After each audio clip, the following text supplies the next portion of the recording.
There is that regular saying that says, whoever actually fails to plan to fails. And that's it. It's no, it's no rocket science. It's very important for you to, sit back and look into whatever professional exams you want to take, or possibly you are currently taking, and see how that actually fits into your work schedules or your work schedules. Vis-a-vis, I'm planning to write an exam next year, March, or next year, April. And in the next 6 months, I have these responsibilities or assigned duties or tasks I'm expected to carry out at work. How can that fit into my work schedules, right? You as an individual, it is expected of you to do that proper planning. And the whole essence of the planning is to mitigate against, situations or circumstances that might come up and you might not be able to have control over, right? So if you sit down and do that planning right now, it might be able to allow you to maneuver such, unforeseen circumstances or situations. So effective planning is really key while you are planning to take on the professional examinations, or if you have already registered and your exams, is coming up, right? Then the other bit I will also try to talk about is setting priorities. It's really key as an employee who is planning to take on professional exams. You can use your calendar to set your priorities. You can use a to-do list to set your priorities. For most people like myself that are not really used to to-do lists, and this is me being realistic again, I'm not really a big fan, because at some point I'm used to the primitive way of writing things down, jotting things down and doing them, rather than coming on my system and using maybe a note to jot down things I needed to do. All I just do is go to my calendar and put a note against the dates I'm expected to do those things, right? So you need to set your priorities. You need to know which things are really, really important and significant for you to implement, right? If you know at a particular point in time, you might not have the capacity to write that professional exams, maybe come March, come May, April next year, right? Why can't you push it forward? And I think a lot of us, especially professionals like myself, we tend to put ourselves in the buckets or probably the shoes of others or our peers. For instance, Joshua, who last year was able to earn certification of ACCA, and it was working. If Joshua can do it, I can actually do it. Definitely you can do it. But you should also not forget that our circumstances in life are different. Our situations in life are different. If, for instance, I'm married, I have a wife, I have 3 kids, and Joshua, for the sake of this conversation, is single, he might have enough time at his disposal compared to myself, right? So he might be able to manage his schedules, he might be able to manage, his time, and that might actually opt in filling up whatever he was able to do during those times, right? So we need to actually set our priorities, right? You need to know what works best for you and infuse that into your schedules. Then the other thing I would also want to talk about is communicating with your employer. I think this is key. A lot of us, we are away from professional exams. I think we're always scared to speak up at work. I'm not sure the reason. I just think we have that, that mental sort of Nigerian bosses or Nigerian workplaces tend to power down our ability to speak up, right? So it's very, very important for you to capitalize on your communication channels at work. Liaise with your HR, liaise with your learning and development units as to how they can help you, to also speed up your professional experience and your professional exams journey, right? And you'll be shocked that they might even have certain opportunities or resources in place that might help you. It might be in form of maybe giving you study leave or assigning you to a mentor or, someone who has already done that professional exams that can actually give you some advice by its side, right? So it's very, very important for you to communicate with your employer, tell them what you want to do, and see how that can also get infused into your work schedules, right? If, for instance, you've been working 8 to 5 or 8 to 6, is it a case where the Malay is work 8 to 4 and then take the extra 1 hour to do your personal study? Or probably in case you want to go for lessons and go for lessons, right? Then maybe other days you can use that, you can then come back and do what is expected of you to be done, right? So please try as much as possible to speak out, try as much as possible to communicate with your employers in order to get, this done. Then the other bit I will also try to talk about is avoid procrastination. I am a shameless procrastinator and I'm not proud of it. And at times I was just sit back, I'll be like, Charles, But you said you're going to do this thing tomorrow. You've not done it to date. And I'll give an instance. I'm supposed to submit a coursework, right? Like yesterday. And I'm telling you, I have planned to submit that coursework yesterday. But till this moment, till this time I joined this meeting, I am still working on that coursework. And the major reason was because as of last weekend, I had procrastinated the coursework that I'm expected to submit, right? It is not a good thing to procrastinate. Let's not lie. I know we might have responsibilities, we might have events that might come up, suddenly and eat up into our planning. But let's try as much as possible to reduce the impact of procrastinations, because procrastination it hinders the ability to achieve whatever objectives you set out, right? It leads to late submissions or late implementation of whatever you needed to do, right? So try as much as possible. Try as much as possible. I'm not saying you will not procrastinate. I'm not going to sit here and act as if everything is perfect. No, there might be instances where you might need to move forward, whatever you need to do, right? But just try. And you can actually do it. Try as much as possible to avoid procrastinations. Oh, I'm going to read this 3 pages tomorrow. Then tomorrow comes and you're busy with Africa Magic Yoruba or Africa Magic Igbo. Or you're meeting with Netflix. Or you're seeing one movie on Prime Amazon, right? I mean, there is time for everything.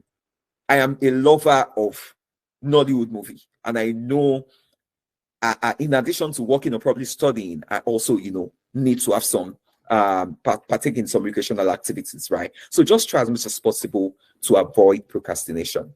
The other bit will be on be organized, stay organized, right? Like I rightly said, you have priorities, you use calendar to push out what you expected to do.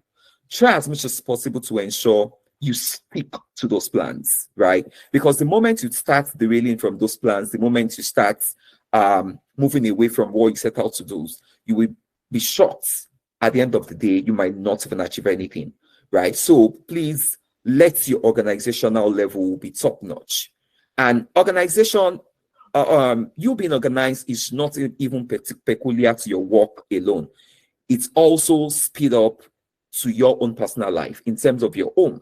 Even though you are a parent, a mother or a father, and you need to take care of your kids, put out time to do that. Put out time to, focus on your work schedules, and put out time to also focus on your professional exams, right? It might just be a team of you setting out 1 hour either early in the morning or late at night to read up on your professional exams, right? So that you can use the other hours of the day to concentrate at work. So organization is really, really key as a means to combine your work and professional exams. Other thing I also pretty much want to emphasize is manage your time appropriately and make time for downtime. Downtime in this case means stress. Truthfully speaking, as humans, if you needed to write the professional exams, at some point in time, there will be certain level of anxiety. You will definitely be anxious. You will be eager because you're not sure of the outcome of the professional examination. So it's very, very important for us to make out time, take breaks, relax, because our brain has limited capacity. We are not robots. We are not AI machines where we just come and absorb information and we keep it going. No. At some point while you are reading, it's very important for you to take out time and relax and chill out, right? So that you will be able to manage information overload, and you won't, find yourself in a situation where you've read for a long period of time, and at the end of the day, you can't even absorb anything. I remember a while I think I was doing internship in PwC, and I was also reading for professional exams. I will go to Pi. There's a student Pi house in Owe. If you're used to Student Pi, it's a leading ICANN tuition provider. It's in Owe then. We'll go there after work. We will read and read and read and read till the next morning. Then the next morning, I have to be at work again, right? At the end of the week, if I'm now trying to sit back and do some revision, I then tend to see that, bro, you've not even achieved anything, right? Because I have literally subjected myself to forceful hours of reading without making plan, for breaks or probably relaxation. So it's very, very important. Make time for downtime. Be aware that as humans, you can be broken down. So if that is in your mindset, if that is in your subconsciousness, you will always give time, to relax. Another thing I will also try to talk about is being realistic. It's very, very, very important to be realistic, right?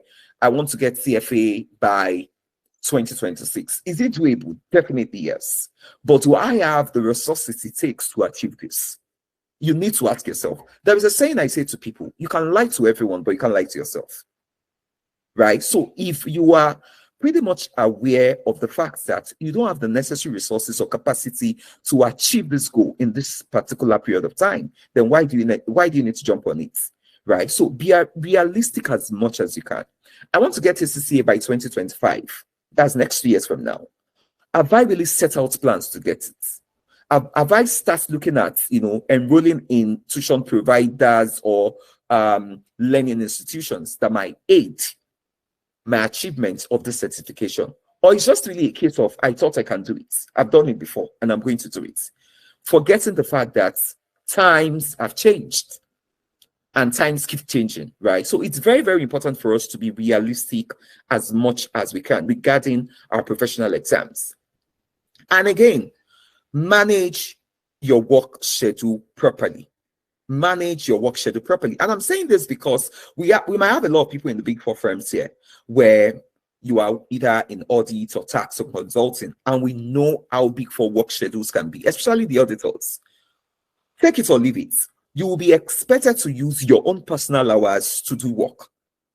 Even on weekends, I come home on weekends and I'll be like, oh, Charles, I'm there to see this movie. I'll be shocked by Sunday evening. I did not even see any movie because I've used my Saturday and Sunday to keep work, to do some official work. And this is not to say that is an ideal thing to do. I'm just saying most times you might not be able to excuse it. You might not be able to, overcome it because of the nature of your work, right? So please try as much as possible to manage your work schedule. Mondays to Friday, from 9 to 5 or 8 to 5, this is what you want to do. Such that when you get home, you just relax or take 1 hour to read. Then your weekend, you might want to use it, to read up on your professional examinations. It's very, very key. It's very important. Prioritize your work, prioritize your activities, manage your work schedules.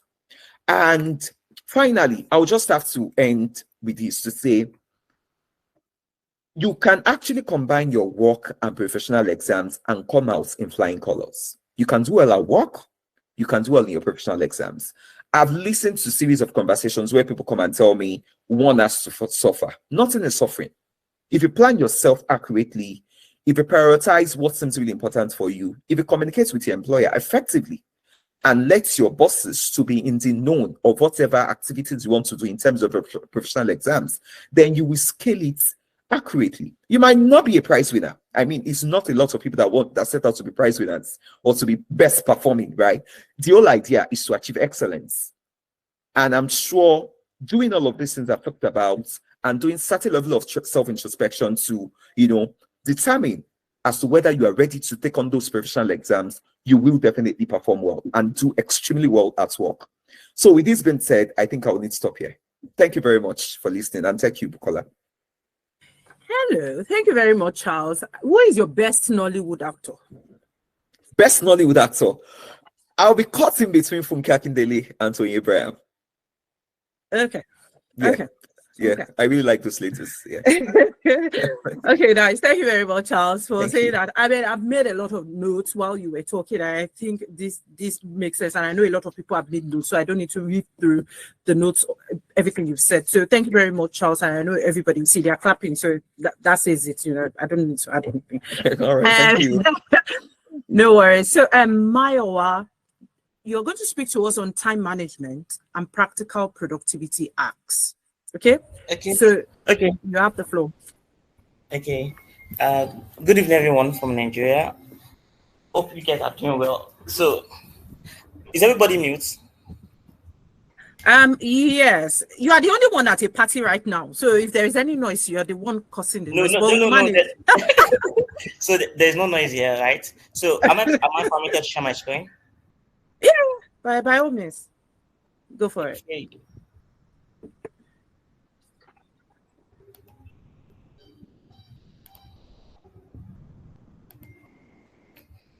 Please let me know when you can see my screen.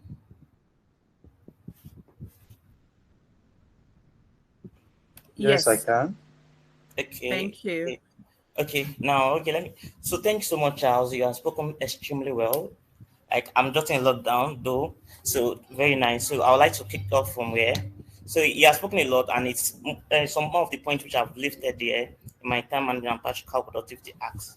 So I know most of us here have learned about time management. They know about time management, which I would like to just bring it again to our faces so that we can all see, because it's good to learn and to relearn and to unlearn and to relearn. So, what is time management? Very, very short. Time management is the process of utilizing your time well. I won't be speaking like directly with what on my PowerPoint, but I'll be giving just a short one because we have just 10 to 15 minutes to speak on this. So, how do you manage your time? As Charles has spoken the other time, how do you manage your time at office and time at your leisure time? You understand? You need to know your timing. The way you're going to plan your time, you organize your timing, controlling how you spend your time effectively and accomplishing a specific task. So what are the importance of time management? Less stress. When you manage your time very well, you have less stress, better work balances, and creating and greater focus. So what that mean by time greater focus? You are going to be able to do more things at a particular amount of time. Like now, this morning, I'll be able to answer to my manager, and I've been to be in party as well as being in this meeting. I manage my time coming from Lagos to Ogun State, and as also being here today is not really easy, but I've really tried to manage my time, and that's one of the importance which give you a greater focus. So I'll quickly run. What are the principles and strategies for effective time management? Clear goals. Set the clear goals. Like when I want to leave ULS in my former organization, I already have a clear goal. This time I want to leave. I want to leave after 2 years. Previously, I work in companies in 1 year, 6 months. But I said, let me spend 2 years, let me really learn, and then I'll move. And when it is time, I open a new Gmail just to apply for the job, for a new job. So when I started applying, I have my target. I have Big Four in my target, and I have oil and gas in my target. I did like 2 interviews in an oil and gas in Pan Ocean, and I did one in NDPR, which is now Arade Holdings. So Arade Holdings and oil and gas, we have is in midstream, upstream, and downstream. We have refinery. Nigeria has a refinery. So those are things that Nigeria does not have a refinery. There's private refinery in Nigeria. A lot of private. There's Water Smith as well, but we have Arade refinery. So there's refinery working in Nigeria. So those that have the consciousness that Nigeria does not have any refinery, we have working refinery in Nigeria. So that's just that. So set a clear goal. Okay, this time around, this is what I want to achieve. Okay, this period, I want to write an exam. You understand? You can't say you want to write an exam and you want to save at the same time. Writing an exam, as just as you spend a lot. You understand? You can't be saving when you want to write an exam because you have to buy those books. You understand? You have to attend classes like what my manager, he will used to have one case study classes, though I attended free one, but you have to pay for knowledge. You understand? The new one is having like 10K. So when you want to have like a short classes, you have to pay for it. You understand? So the clear goal, and you have like knowledge is very expensive. Priorities of tasks. You understand? When you have something to do, like you have a lot of things to do. I know I'm talking to professionals. I'm an accountant and I do with treasury. Because priority of tax, treasury is very important. Treasury do with timing.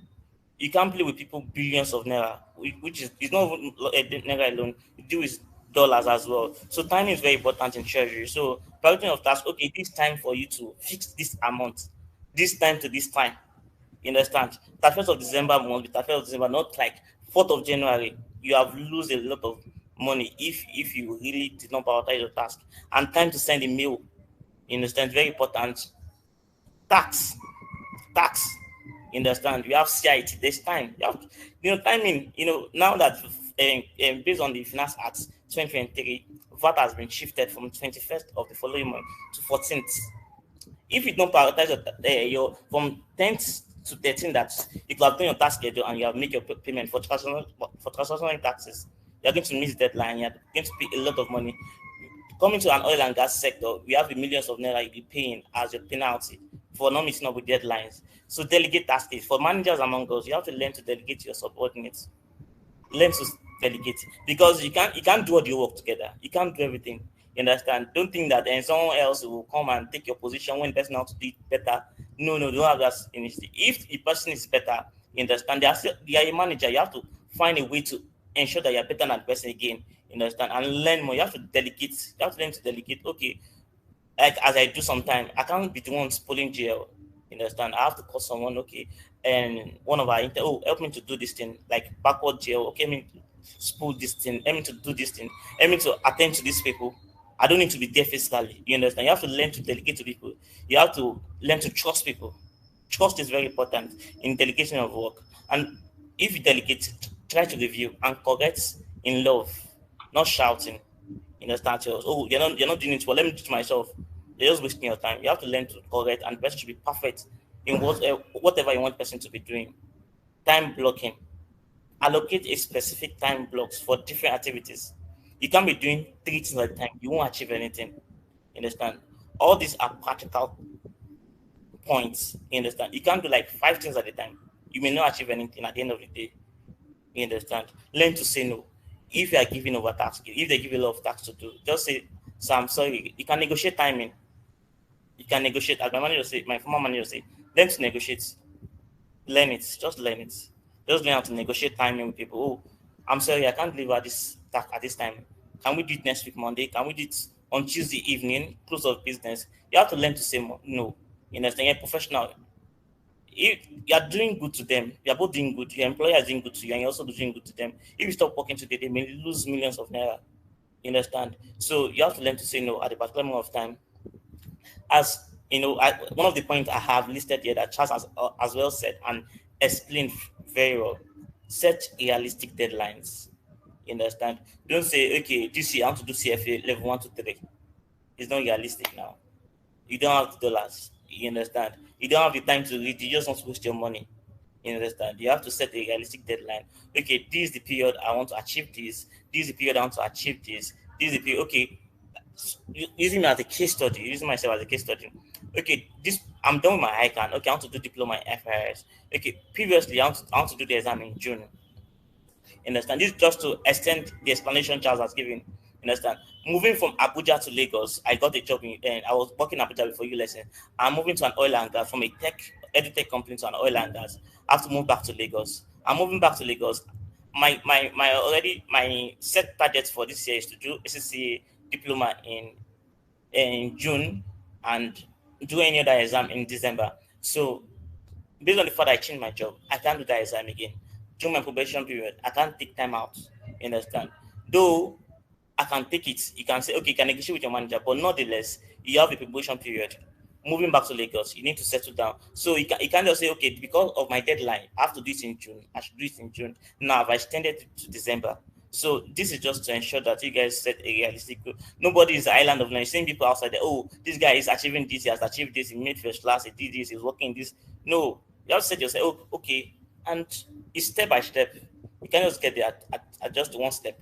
So moving to the next one. So the next one is practical productivity acts. You understand? This is just like extensively of time management. You understand? Productivity acts are strategies or techniques that help individuals optimize their time, focus, and efficiency to achieve more in their personal and professional lives. Here are some practical productivity acts that can be easily implemented. Practice the 5-minute rule. If a task can be completed in 5 minutes, you can just do them now than procrastinating. Just to send, probably you need to call one of your colleagues to ensure if he or she has done his or her own task, so as to aid your own as well. Like, in preparing management account, you have to ensure that, okay, payables department have posted all the old outflows. Okay, the consolidation team are done with their reconciliation. Okay, treasury people have posted their interest income. Okay, the tax people, if you guys are doing tax like tax on month, if they need to post the deferred tax and need to post the income tax, or have they all done their own before you pull your TB, before you do your management account. You have to ensure that all these people have done their work. So just to text, hello, AGO, are you done with your own task? You understand? Or you can say, let me call them later in the afternoon, they could have done. Just try. Learn to do all these 5-minute tasks. Okay, you need to send a mail. You say, I'll send later, close of business. You might forget. You understand? Just do that now. You understand? That will reduce your procrastination level. You understand? So the next one, email management. So email management, especially those who work in accounts payable department. I'm using all these aspects because I'm in finance. So I can just go to a little bit of digital marketing department. You have some mail to check. Payables department, they're always seeing mails because of inflows. You understand? Don't be checking your email every 5 minutes. It will distract you from other things, other deliverables you need to do. You understand? You can as well just set the timeline. Okay, after like 30 minutes, I'm going to check my mail. Okay, after 20 minutes. It depends on the urgency of the inflows. You understand? So you have to just check everything. You have to use your head so as well. If it's need be, if your manager said that, okay, he's sending a mail and you want you to work on it immediately, you can't just wait for like 10 minutes or 15 minutes because of that. Okay, Mayowa says that you have to check your mail after 30 minutes. That is needed urgency. Urgency is very important. Prioritizing with 8-hour matrix. However, that's into 4 quadrants. This aspect of this matrix, you put into a buckets. You understand? There are like 4 buckets: important and urgent. Something may be important, but it might not be urgent. You understand? It may be important. Just like, okay, we want to change our account, management account from Naira to dollar or dollar to Naira. You have to ensure that, okay, this is important, but it's not urgent. Okay, what's urgent? Okay, salary payment. Today is 25. People need to collect their salary. It is, changing account from dollar to Naira is very important, but it's not as urgent as salary. So you have to prioritize your work. Put them into a bucket. Okay, these buckets, this important, urgent, and others. From that you're going to be able to finish. So, okay. Oh, this fourth one. Let me just check my.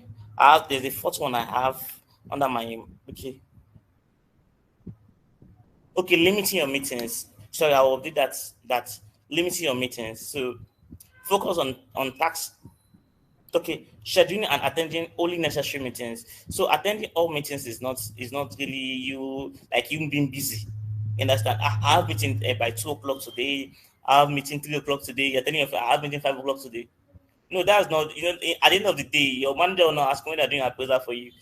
How many meetings do you attend? They'll ask you how have you added value to the organization. What have your KPI you have achieved? Not meetings. You can have like 100 meetings in a day and you can not achieve anything. You just talk.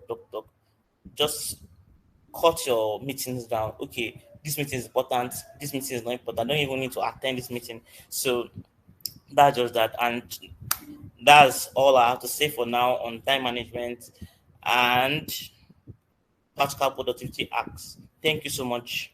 And I appreciate everyone. Thank you very much, Mayowa. That was really good. Thank you so much for taking our time from your party to attend to us. We really appreciate it. Thank you so much. And basically, I just wanted to remind everyone that this session is being recorded, and that every ideas, opinions that we're sharing here are our personal opinions. Right, we're not representing any firm or any organization. These are just our personal opinions. So thank you very much, Mayowa. We definitely do appreciate everything you've said, and can relate to everything you've said.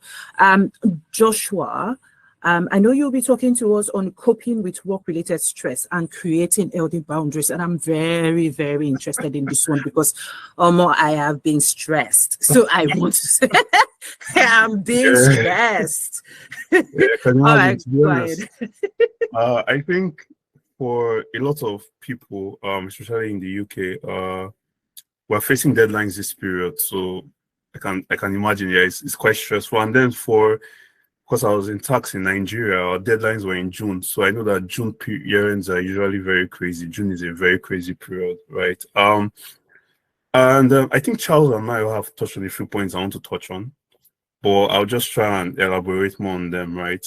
I think the first place to start, or the first way to start this conversation, is to first admit that stress is natural, right? Because I see a lot of people when they talk about stress, they kind of see it as something that is bad or wrong to have while you're working on in life. But trust me, stress is as natural as eating, it's as natural as sleeping, as being happy, being sad. It is normal to be stressed outside work, right? So if it's not to be stressed outside work, while you're working, I expect to be times 10 stressed. Yeah, because there's a lot at stake. Your job is at stake, your clients' deliverables are at stake. So you need to deliver something, right? So you get stressed a bit, right? And I think one important thing, or one thing I try and tell people is, it's okay to be stressed, but you need to find a way to always get out of stress. Easier said than done, right? And I'm going to try and be very practical here. And so I'm going to give personal examples. And for me, I feel one important thing to do when you're stressed is to look at taking action. And I'm saying taking action doesn't mean like you have to be Jet Li or Superman or something and, do something very effective. Taking action could be taking a break. And I'll give a recent example, right? I was working on a computation and I had a unreconciled difference. For 30 minutes to like an hour, I was on my laptop trying to figure out one small figure. And this was like maybe 3,000, around 3,000. But you had to go. I had to figure it out, right? And after about an hour, I realized, oh, I'm getting stressed about this thing. And I'm not making headway. And that's a funny thing about stress, right? Because you're panicking and you're worried. You're not thinking so clearly. And so what I decided to do was I took a walk. I went to make a tea, walked around the house a bit. And then I came back. And I realized there was a system error and there was nothing I could do. I spent 1 hour looking at a system error, right? And I mean, that just related to me that sometimes when I'm stressed, I need to just take a break. I don't have to do anything so spectacular. I must not solve the issue in the moment. I can just take a step back and breathe. Because sometimes when you take that step back, it helps you see clearly. Another thing you can do, another action you can take, which a lot of people struggle with, is to reach out to the manager or to reach out to their supervisors, right? And I know that there's this, what do I call it? Consultants have this thing. I don't know if most of us here are consultants or if all of us here are consultants, but we have this thing where we always need to solve the problem. We don't want to push it back to the manager. Because I hear a lot of people, I tell them usually, you don't understand this thing, reach out to your manager. And he's like, no, I must solve this thing first. And fair enough, it's good to reach out. You can reach out to your colleagues as well. But sometimes your colleagues might not know it because you're at the same experience level. But trust me, your manager has most likely experienced what you've experienced. So, and the funny thing is, every time I reach out to my manager and we discuss on something that is stressing me out, it takes them under 5 minutes to fix it. And I'll spend 30 minutes stressing about it. And just say 5 minutes, oh, just do it. I'm like, oh, wow. So sometimes the outcome is just reaching out to your managers, right? And I feel another thing with taking action is also realizing that action does not necessarily lead to a desired outcome. So stress comes because you cannot control whatever is going on. You feel like the outcome is out of your control. So you're stressing about it, you're worrying about it, right? You've looked at it, you've tried your best, and you feel this might not work out the way I want it to work out. Could be you're not solving the problem the way you anticipated you will solve it. The truth is, even if you take action, you might not solve it, and it's okay. I think I try to come to a point where I realize that all I have to do is take the best action. If the best action is to talk to the manager, I speak with the manager, and I know that I have done my very best. At least I've let someone know, right? The person that is in charge of the work knows what the problem is and what is stressing the situation. And this is particular to work. Sometimes it could be the client stressing me out. I mean, I've asked the clients for documents. I've asked them 3 times, please explain this, or this is the problem and this is how we need to treat it. And they keep asking the same thing. And I realize, okay, you know what? The best action here is either I get on a call with them, either I tell my manager to get on a call with them, either I tell the manager to please, we might need to involve the partner, because sometimes it's way above you and the manager. The client is just being particularly stubborn, right? So once I've done that, it will be funny for me to keep worrying about the situation, because that's what stress is really. You're stressing about the situation, right? So I take the action and I free it from my mind and move on to other things. Again, easier said than done, right? I'll give another example. I was an associate at in Nigeria. I was new to my firm, and I was told to dispatch a document. For some reason, again, as far I'm just joining and I don't want to really ask a lot of questions, star boy, I went ahead to do what I thought was right. And the documents went missing. This was my first tax. I'll never be stressed the way I was stressed in that moment. My brain was shutting down because I was so afraid. I had a coach then, so I went to speak with her. And I told her that they're going to fire me. I'm just letting you know. So when they come and meet you, you're not surprised. I know that I'm going to be fired. I know this is going to be a big issue. And then she looked at me and she was like, "No, it's not. Have I told the senior? Have I discussed with them?" And I was like, to be honest, I was trying to sort it out myself first. I was trying to call around to see if I could trace the documents, but this was a bad situation. So I'm just letting you know that this might happen. She was like, "You know what? Maybe speak with the person that, gave you the work in the first place." And fine, I went to do that. I went to tell them that, look at the situation. There's an issue and I've misplaced this documents. And of course, in that moment, it was another stressful situation because it became an issue. Like, why didn't you ask questions? Why didn't you do this? And I felt bad again. And I felt, wow, I'm probably going to be fired by the client. We spoke to the clients. In that moment, the client said, and I quote, "If you don't get the documents back, we're not doing work with you until we're going to cut off the job." So again, I've not just misplaced the document, but I've lost a client on my first tax. And I mean, in that moment, everybody was stressed out, right? So I then suggested to the senior that we speak with the manager, and the manager took up the conversation from there. You won't believe that in the second year, me and the clients became best friends on my second year. This was the same me that had misplaced the document and had, I felt like I was going to be fired. I felt the client was even going to fire us, right? What happened there? I took action.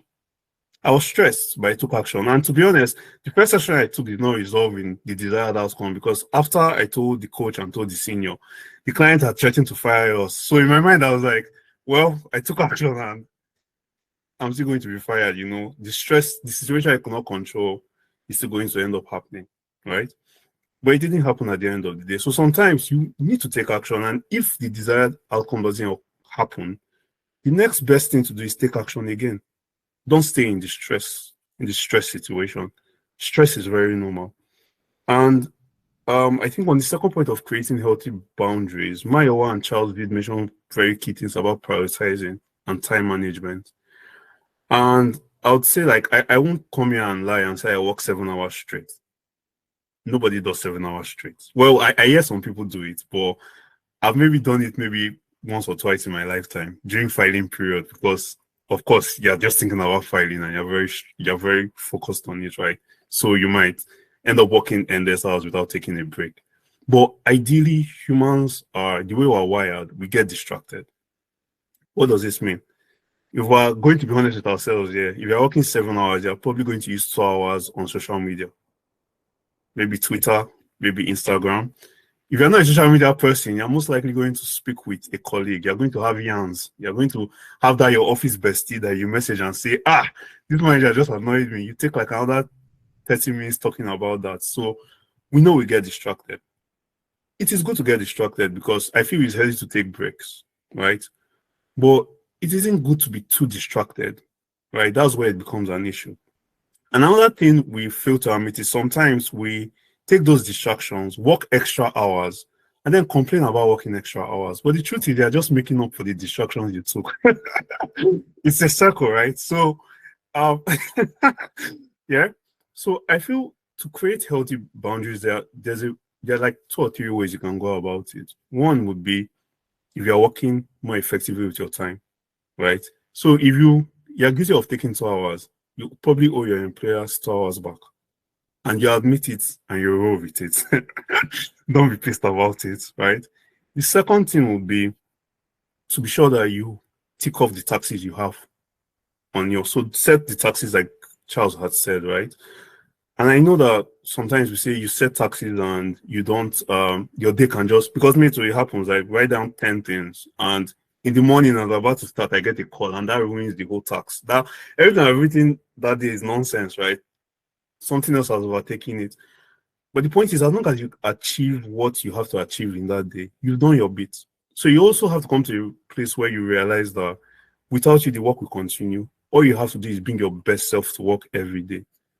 Whenever you're ready to, whenever I log into work, I always tell myself, I always say funny words. Is that I'm telling myself I'm the baddest, or today I'm going to kill it for no reason, just to hype myself up and feel good. I know that I'm going to give my best in work today.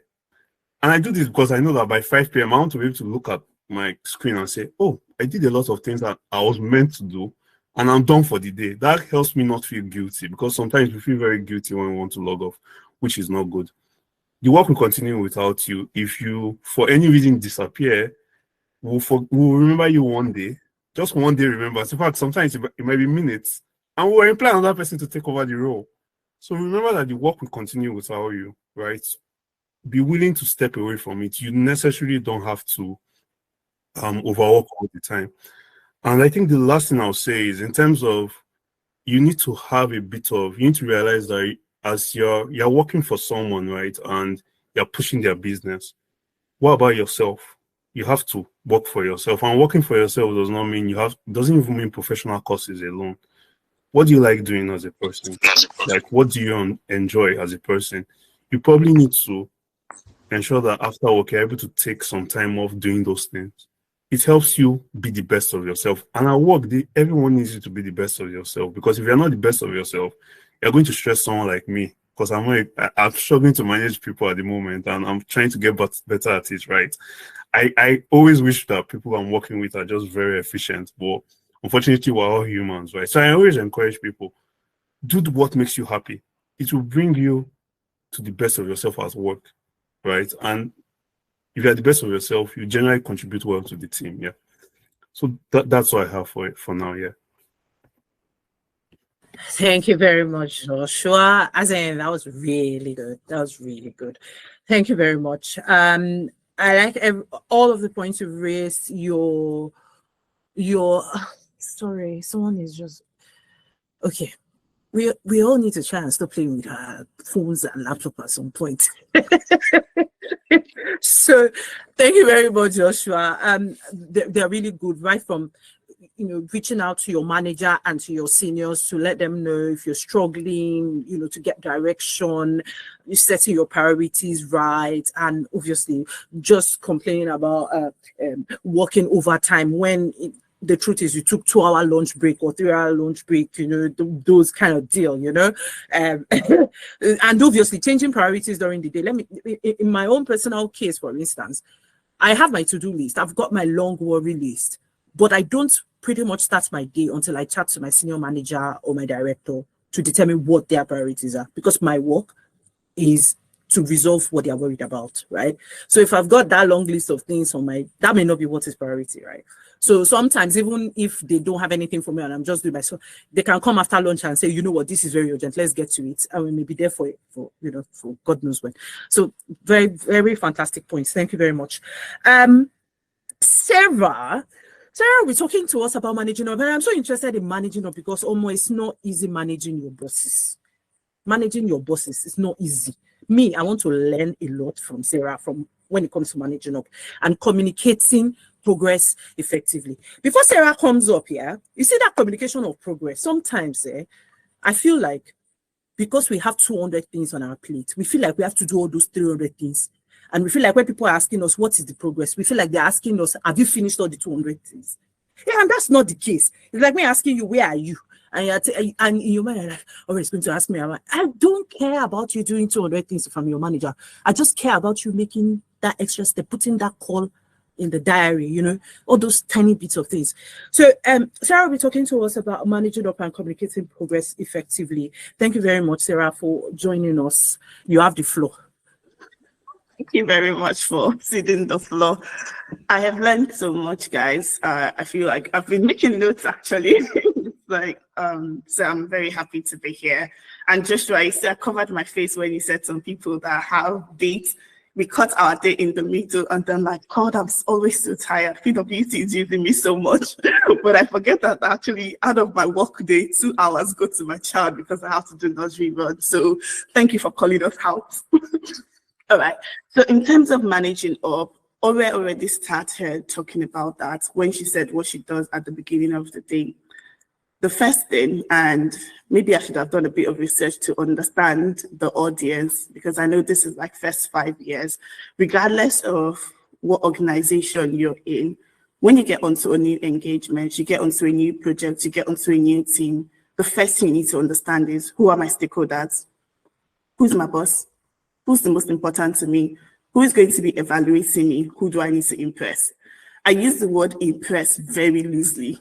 I don't necessarily mean impress, jump through the hoops, but it just means at the end of the day, who is going to sit down and say, yes, you've done a good job? So that's number one. Who are my stakeholders? Then number two is, what is important to them? Like Ore said because she's a manager, regardless of whether you're a manager or you're an associate, you're a senior associate, a senior manager, your boss has worry list. Your boss's worry list is your worry list. I'm a manager, so I am in the middle. So I have people that work with me the first 5 years, but I'm also running around to please my senior manager and my director and my engagement leader. And what I have found is the people, the associates I like the most. See, it's the same thing like when you have children, you always have favorites. I have 3 engagements running right now. I have some people that I will put myself on the floor for them so that they can work. I have people that I will fight anybody for them because I know these people make my life easy. Everybody wants people that make their life easy. I have a team where I know I can go to sleep. I give them list of things to do and they sort it for me. Those people, when I write their feedback, I sit down and I write their feedback. I put my soul into their feedback. I put my soul into them. I ask them, what do you want? How do you want me to write it? Because why? They make my life easy. They make it easy for me to be a manager. My priority now is I'm thinking, I want to move to the next level. Do you know the senior associates I like the most? The ones that are stepping up to become manager so that I can step up to become senior manager. So taking a step back, the first thing is, who's your stakeholder? What is important to them? How can you know what is important to your manager, your senior manager, if you don't talk to them? So that's the next level. When you get onto a new engagement, onto a new team, even if you're not on a new team, as you're going back to work on Monday, set up time with your manager, set up time with your boss, whoever that is. You don't have to jump. I don't know if you are all in, imagine you're not all in audits, so some of you are in the industry. You don't have to jump and go and talk to the biggest boss, because at the end of the day, sometimes the biggest boss does not see you. The biggest boss does not review your work. The biggest boss does not know what you're doing. Start from the next level. Who's your most immediate boss? Have a conversation with them. Like, oh, is it okay? I want to do like 5 minutes, 10 minutes just to chat.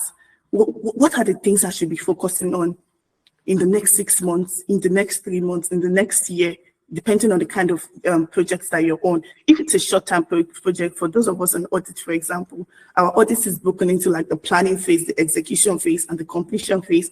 When you're on the new engagement, on a new project, you're asking, what do you want me to focus on? What does success mean to you? So that way, you're not just running around. Like Ore said, 200 tasks, the work no go finish, the work never finish, and that's the truth. Like Ore said, I've done this in Nigeria.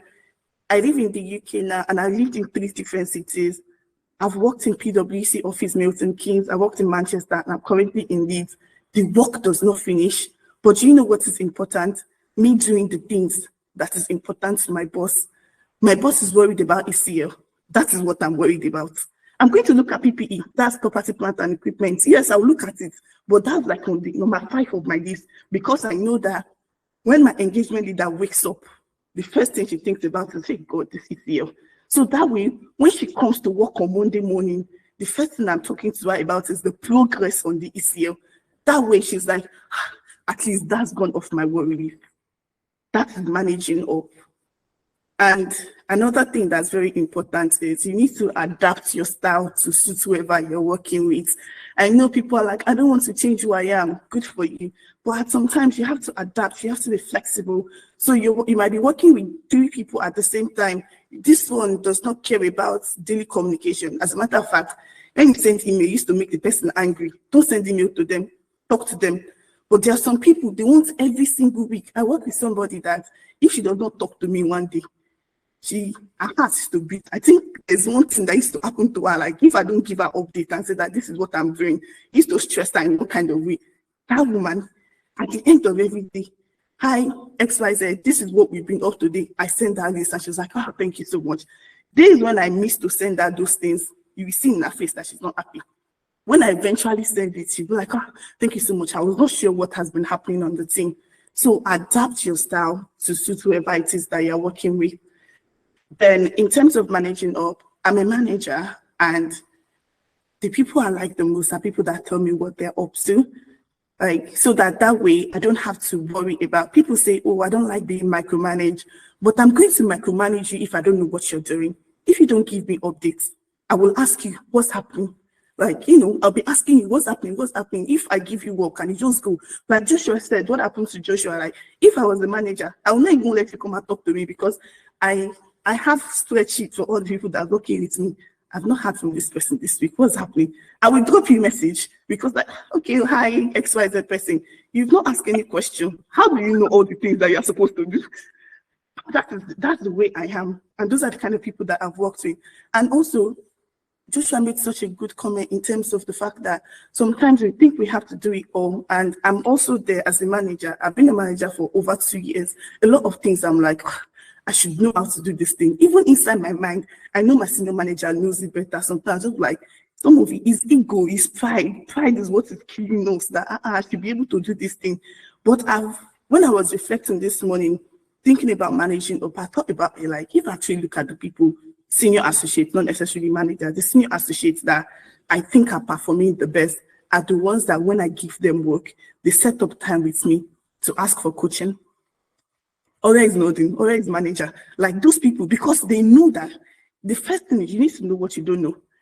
The worst people are the ones that don't even know what they don't know. When you give them the work, they spend hours and hours trying to like sort it. But I don't want that kind of person, because you'll be charging all those hours to my code when I can just show you how to do it at the beginning.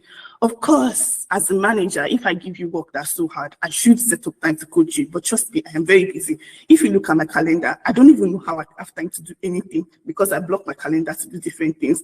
So I don't remember sometimes to actually set up time to coach my associate or my senior associate. But the ones that come to me, oh, Sarah, this is the first time I'm doing journals actually. I'll appreciate if you can spend 30 minutes going through this together. I give them everything in that 30 minutes, knowing that by the time I'm reviewing the work, it's going to be good work they're going to give to me, because they don't know and they've asked me for it. So who are your stakeholders? Set very clear expectations from the beginning. What do you expect of me? And this is very important when you're starting to think of the next level. I don't know how many of you are assistant manager, senior associate going to senior associate. You need to ask, what do I need to do? I want to make manager next year. I want to make senior associate next year. I want to move to the next level. I want to be a supervisor. I want to be a project lead, whatever it is. What do I need to do to get there? When I moved to the UK, I was thinking, all these things, you used to do all these things in Nigeria. This one that will be setting call to have conversation. Actually realized it's actually not true. Even in Nigeria, the people that are the superstars are the ones that are like this. They call them management picking. Those are the superstars, the ones that know how to ask questions, the ones that know how to say that, what do I need to do to achieve success? So this thing is not only a UK thing, it is even back home. The ones that show face, those are the ones. So we've talked about that. Then also, so stakeholders, set clear expectation, communicate progress. But it's not just about communicating progress, communicate challenges. One of the things, and I think this might be a difference between Nigeria and the UK, one of the things in Nigeria then was that, like, you should come with the, what's it called? Come with the results. But what I now found is that they didn't know what I was battling with. They don't know. Client has given me rubbish, and I've spent a lot of time working with the client to do it. So they don't know that I've done all the hard work. What I've now found that is important is when clients give me rubbish, immediately I drop my manager message. Client has given me rubbish, but this is what I'm going to do about it. So they know that there's a challenge. They also know I have very good problem solving skills, but they also know that there's going to be a delay. My senior manager, I have a senior manager currently, in her mind, in her brain, she knows how many hours all the work should be. because she's done the work before. So if she's giving you tasks, she knows it should not be more than 3 hours. But if you don't let her know in the first instance that there's a problem, at the end of 3 hours, she'll be waiting for the deliverable. And that's why it's important to communicate the challenge and then see, this is what I've done about it. I think that's important, right? Then when it comes to project management is very important. At the end of the day, project management for your own part, and I'm not going to go through all this, whatever the thing is, because Charles, Joshua, Maiwa, they've all talked about like all these project management tools you can use, time management tools you can use. But you know what's important? You need to show your boss that you're doing project management. You need to show, when you're talking, you talk like somebody that is in control. Let me tell you one of the ways that I found somebody that is in control. The difference is using metrics. I'm going to use, and I'm very sorry for those that are not like necessarily in professional practice or whatever it is. Let me tell you the best associates I have. The ones that say, I have 50 work papers to do. 10 of them are prepared. 5 of them are in progress. 10 of them have issues with this person. I've spoken to this client. I've done this, I've done that. That gives me the list of 50. In my head, I know that this person is in control. This person knows exactly what they are doing. I don't worry about those kind of people. You know the ones I worry about? The ones that come and tell me plenty story. At the end of 30 minutes meeting, I don't know what the status is. I don't know what they're doing. And I look at the file, nothing prepared. I'm like, hey, God, I'm in trouble. Those are the kind of people that I open their EGA before they finish. Because you know what happens to those kind of people? They roll off the engagements and nothing is done. And I have to do the work myself. So be in control and show yourself to be in control. And I just want to say, like, utilize all the resources available to you. And that might include delegating upwards some things that are too difficult. And that's the truth. Right now on my team, I have a senior manager, I have a director. My senior manager is stressed. Do you know what my senior manager said? My senior manager, one of the work that she should do, she passes to the director. HPC review, I do not have the time or the bandwidth for this, and I respect that. I look at her and I am motivated. Do you know what I've done? I've passed some work to her. XYZ, I have all these things, all of us are just passing work to each other. At the end of the day, have a look at what are all the things I need to do. You've spoken to them, you've prioritized 1, 2, 3, 4, 5 is important to my senior manager, to my manager, to whoever it is. I'm going to focus on this 1, 2, 3, 4, 5. These ones, they are urgent, but they are not that important. Can my associate do it? Coach your associates. Like Charles said, trust them, close your eyes. Well, obviously, don't close your eyes. Actually checking on them, because some of those people, they'll make you lose your job. But you know what I mean. Then ask yourself, a lot of times we feel under pressure. Why is the reason that you're feeling under pressure? Sometimes it might be because of unfair work allocation. You are working till, let's forget what Joshua said about those of us that do 2 hours Instagram. But let's assume we are really working from 8 a.m. to 12 p.m. But you see some people carry their bag at 5 p.m.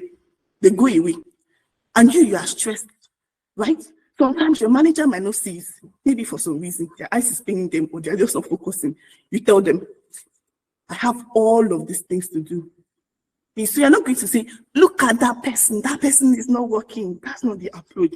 You write all the things that you're supposed to do, put it inside Excel.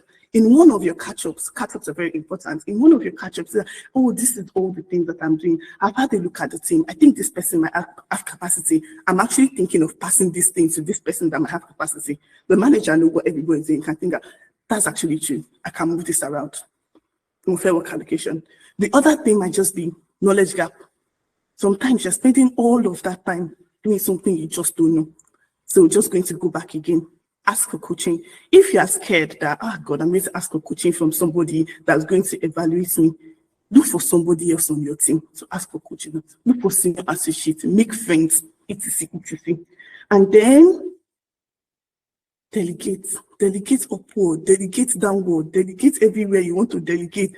In fact, I don't know how to delegate. I'm very, very honest. Like, I'm one of those people that used to, I don't know what the English is. I know the Yoruba in my head. The people that used to put work and put it on their chest, carry everything on top of my head, like Gele.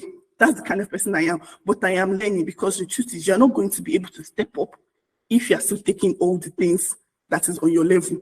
For you to step up, you need to be doing what the other person is doing. So if you're trying to do senior manager work, okay, and then say, if you're trying to do manager work and also your senior associate work, you know what's going to happen? You're going to crash and burn because you'll be too stressed.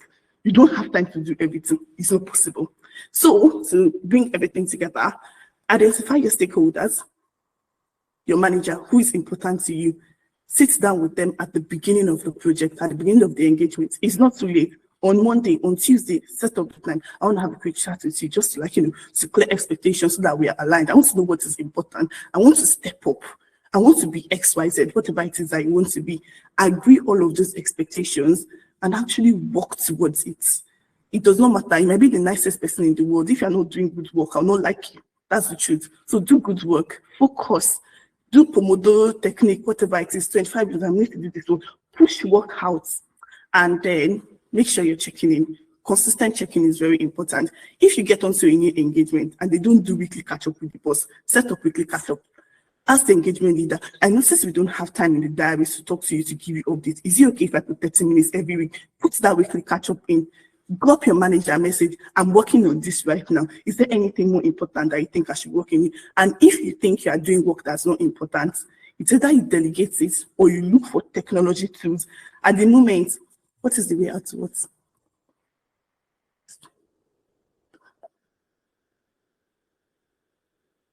All right, that is actually a good point. I'm sorry, all right, I don't know if you're supposed to answer a question, but I'll try to like weave it in. And it's divided into two. It's either if you are in an underperforming team, like Joshua said, you have an underperforming team for some reason and you don't know how to manage them. You need to have that communication, clear communication from the point. And if you're unable to actually manage upward for some reason, you need to look for friendly faces on your team. Hopefully, you're not working in a place where every single person is hostile. That is a problem. I'm not going to give you advice, but it's a problem if you're like the only person on your team that has a friendly face. Look for other people. There are 5 of you on the team. Your direct boss is not helpful. You can't delegate to them upward and you don't know what to do. Look for somebody else. If you're unable to delegate downward because your team is just grossly underperforming, you know what you're going to do. Because I've just gone through it just last month. I was just speaking to Ore and some people in terms of like, what do you do on your team? Come up with a solution. Look for somebody else that can do the work. Speak to your boss on, oh, this is what is happening on our team. You don't have to be pointing fingers and saying that, oh, this person is doing bad, this person is doing bad. So that I think we can benefit from having this person on our team. And the truth is, sometimes you just have to take it on the chin. And I'm sorry to say it, sometimes you just have to put in the long hours. I don't know where we're working. If you're working in Big Four, you know the truth is that sometimes there's just no resource. Sometimes there's just no associates to do the work, and sometimes you just do the work. And that is why you cannot finish 200 things. Look for the things that are the most important things, the things that's going to earn you those brownie points. Do those ones. Discuss with your manager. I've done this. What else is priority for me to do right now? So, yeah, I'll end on that note. I think there'll be question and answer session, and then I can read the comments properly, and Ore can make a decision in terms of which questions are important for us to answer. You see, me prioritizing right now. Ore, take it over. Thank you very much. I think at some point people need to start paying me for bringing these very brilliant people to you guys. Like, these people are just very brilliant. Like, they're just too good. So thank you very much, everyone. Charles, Joshua, Mayowa, Sarah, you guys are brilliant. Thank you very much for all of those chats that you've gone through. And I really, really appreciate your coming on to this call. And we've got questions. I will not lie to you. Some of these questions we have already sorted them on this. So if I ask you any questions and we've sorted it already, feel free to say refer to our discussion 10 minutes ago. So that's fine.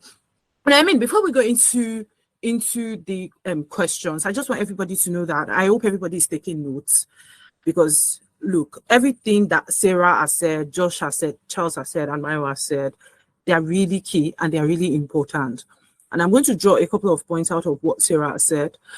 And I mean, look, it depends on your environment. I know not everybody on this call works with Big Four or a finance house or whatever. Irrespective of where you are, everything they've said applies. There are some things I know now. If I knew them in my first year as an associate, I would be a superstar. I mean it. Superstar. And I don't want also have the mindset of, oh, is all those things are applicable only in the bakery. Does that apply in Nigeria? That's not what we do in Nigeria. You can change things in your workplace. And that's the fact. All those talk to your manager. Oh, my manager has a very strong face. He does not even welcome me. Maybe the reason why your manager keeps doing that or your boss keeps doing that is because they've not really seen that proactive, intelligent, action from you. And you can change things and that's why we're putting in all of these calls to hear from people. I was still thinking to myself just before this call to say some things that I know now, if I knew it in my first year as an associate, I would never have struggled. And that's the fact. So I want everybody to take notes, everything that's been said there. Don't just listen and say, oh, fantastic, oh, Sarah, Charles, you guys are, and then on Monday you are back to normal. Then this call would have been very useless, sorry to say. You have to take action. Everything, just try. You just try. Everything that we said, you just try and take action. I'm just going to read out a couple of questions, and I'm just got the respective owners of these questions to answer. Mayo, I'm going to go to you first. Are there specific activities or techniques you engage in to distress outside of work? And how do they contribute to your overall well-being? Okay, thank you for the question. Like, okay, let me be frank with you. I like football games. FIFA. Okay.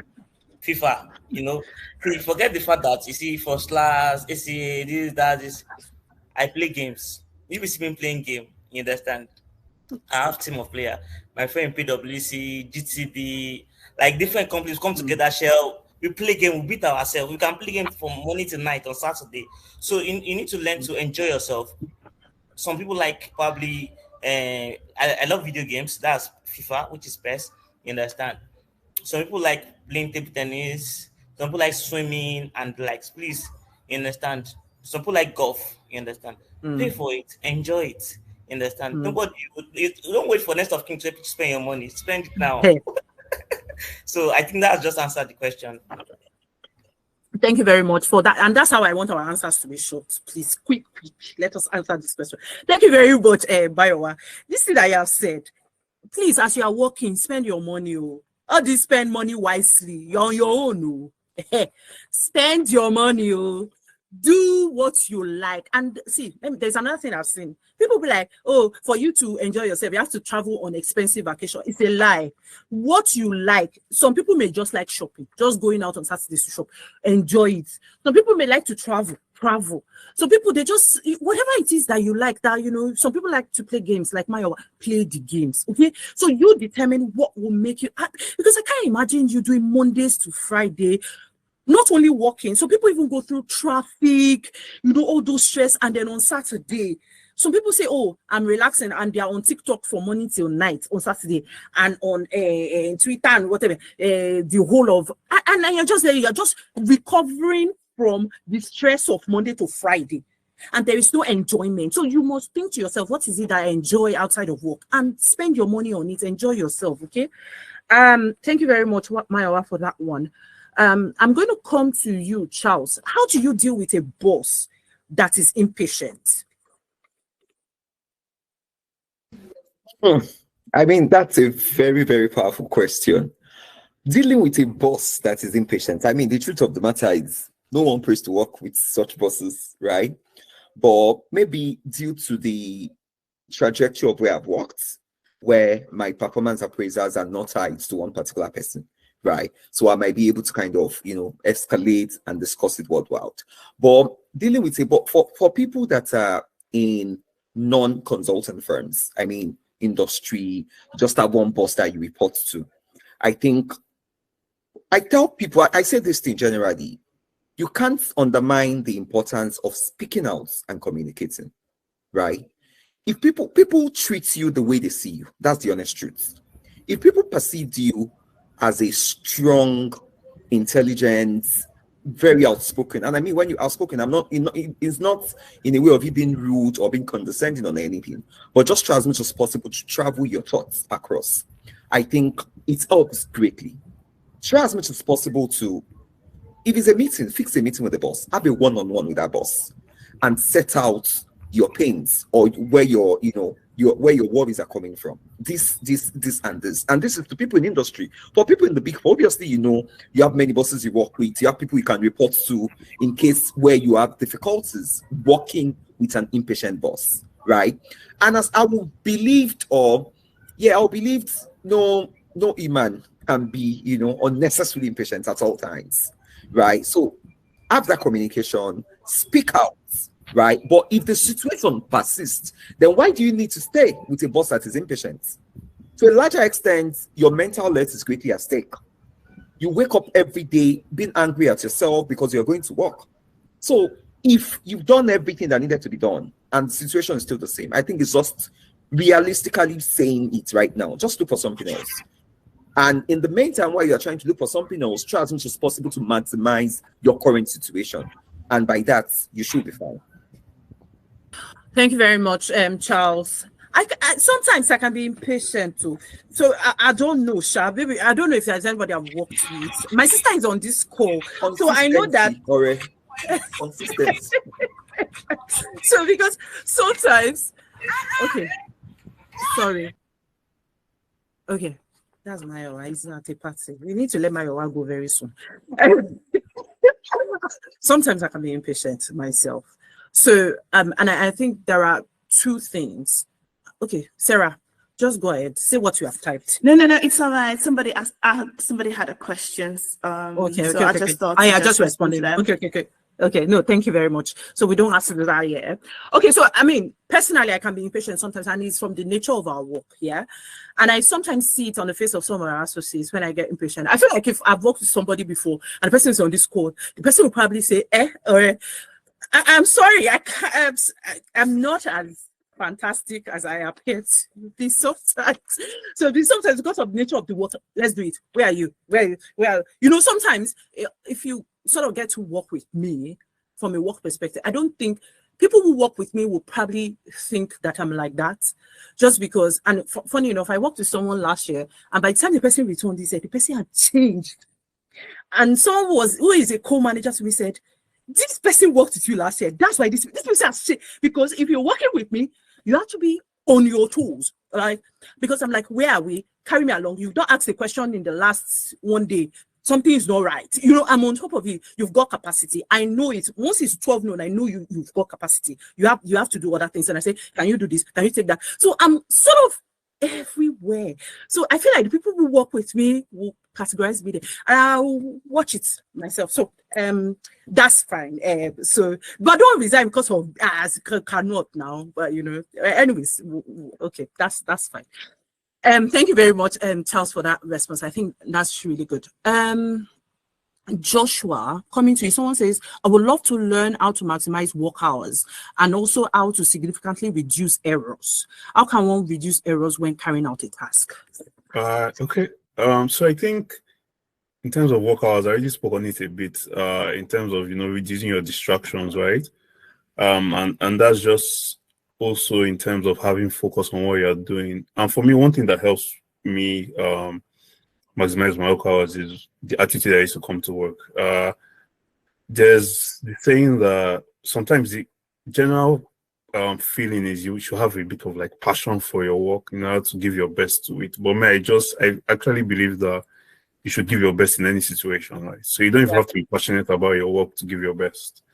Right, because sometimes our passions are not necessarily things that will keep the bills going. They're just things that we enjoy doing, right? So you still need to have something that you're working on, right? So I feel like to maximize your work hours, you have to bring your best self to work. Yeah. If you bring your best self to work, you'll probably be able to control your distractions because your focus will be to achieve what you need to be achieved for the day and be done with work, right? Yeah. So, and then, as Sarah pointed out, the idea of always trying to solve everything, carry everything on your head isn't so good. Sometimes, because we're carrying so much on our head, we end up extending our work hours by ourselves, right? We can shorten it by just chatting to our manager that I'm stuck with this and I'm not too sure about it, and have like a 5-minute conversation that fixes everything. But most times, we rather spend 1 hour looking at one thing and struggling with it because we're just trying to fix it ourselves. So sometimes communicating effectively, I think Charles even mentioned that as well, can help shorten your long hours. Let me just be more realistic. So I know for Big Four practices, especially in Nigeria, is quite difficult, right? Even if you're doing all this, your hours could still stretch out. Yeah. But again, I feel like when you're working, you have to work from a place of self-fulfillment. So if you feel like you need to take long hours to achieve something, then do it because it makes you feel good, right? So if you get some fulfillment in it, it will help you not focus too much on the long hours, because at the end of the day, you charge your time with the long hours. And I know that for some reason, utilization feeds into good feedback as well. That's for people working in the Big Four. So it will definitely pay off in the end, right? For errors, I think that for us as humans, we struggle a bit to admit that we can make errors. We don't like it when we make errors. That's why whenever we're chatting with anybody and we make mistakes, we kind of always reply and say, oh, I meant to say this instead. Because naturally, we don't like making errors. But the truth is, and I think we're looking at people in their first 5 years of experience here, right? Yeah. So your first 5 years, you're going to make errors.